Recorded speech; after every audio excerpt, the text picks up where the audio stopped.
मेरे पास 50 रुपए थे। मैं बाजार गया सामान लेने के लिए। मैंने 50 में से 20 के खरीदे दाल, रुपए बचे मेरे पास 30। अब जो 30 रुपए बचे उसमें से 15 खरीदे मैंने चावल, तो रुपए बचे 15। अब जो 15 रुपए बचे उसमें से 9 का खरीदा मैंने तेल, तो रुपए बचे 6। और जो 6 रुपए बचे उसके खरीद लिए मैंने मसाले, रुपए बचे 0। अब मैंने जो खरीदे हुए सामान का टोटल लगाया, पहली बार में 20, फिर 15, फिर 9, फिर 6, तो 20 और 15 35, 35 और 9 44, और 6 50। तो ये तो आगा टोटल सही, यानी 50 हमारे पास थे और 50 के हमने खरीदा सामान। लेकिन जो हमारे पास रुपए बचे उसका जब हमने हिसाब लगाया, पहली बार में बचे 30 रुपए, दूसरी बार में बचे 15, तीसरी बार में बचे 6, चौथी बार में 0। जब हमने इनका टोटल लगाया तो ये रुपए आ रहे हैं 30 और 15 45 और 6 51। जबकि यहाँ 50 है तो यहाँ भी 50 आना चाहिए। ये 1 रुपया बढ़ के एक्स्ट्रा क्यों आ रहा है? आप ये हिसाब निकाल के बताओ और 1000 का नगद इनाम पाओ। करने का कोई पैसा नहीं है, बताने के। अगर आपने सही बता दिया इनाम में मिलेंगे आपको 1000 रुपए। फिर समझ लो, हमारे पास 50 रुपए थे, हम बाजार गए, हमने पहली बार में 20 रुपए का सामान खरीदा, 50 में से 20 का सामान खरीद लिया तो रुपए बचे 30। अब जो 30 रुपए बचे उसमें खरीदा हमने 15 का सामान, तो रुपए बचे 15। 15 में से खरीद लिया हमने 9 रुपए का सामान, तो रुपए बचे 6। और जो 6 रुपए थे हमने उसके भी मसाले खरीद लिए, तो रुपए बचे 0। अब जब हमने खरीदे हुए सामान का टोटल लगाया तो ये आ रहा है 50। और जो सामान, जो पैसे हम पे बचे पहली बार में, दूसरी बार में, तीसरी बार में, उसका टोटल लगाया 30 और 15 45 और 6 51, तो रुपए आ रहा है 51। जबकि जब यहाँ 50 आ रहे हैं तो यहाँ ही 50 आने चाहिए।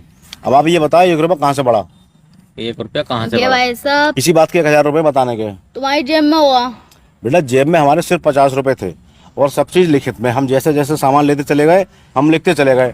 हमने खरीदे हुआ सामान भी लिखा और जो पैसे बचे वो भी लिखे। चलिए भाई सब जेब में पड़ा बेटा बच्चों वाली बात मत करो, आप स्कूल जाते हो, देखो सब पैसे जब लिखित में है तो जेब में पड़ा कहाँ से होगा रुपया? अगर जेब में हमारे पड़ा होता तो हम यहाँ पे 51 ही लिखते, यहाँ भी 51 आते। हमारी जेब में सिर्फ 50 रुपए ही थे।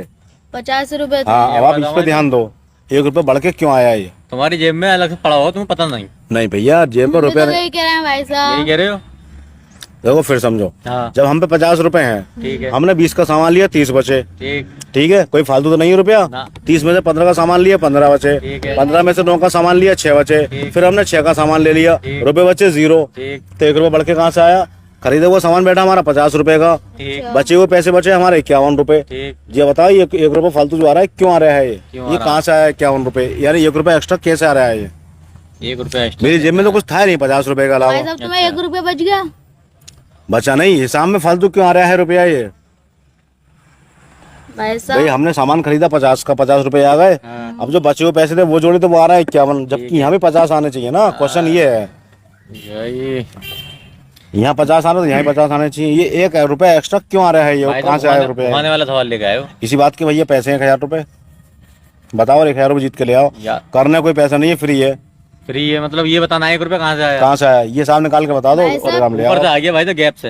अरे नहीं यार, ये कोई बात दुकानदार से हेरा फेरी हुई तो बेटा, दुकानदार से कोई हेरा फेरी नहीं हुई है। चलो आपको नहीं पता, कोई बात नहीं, चलो।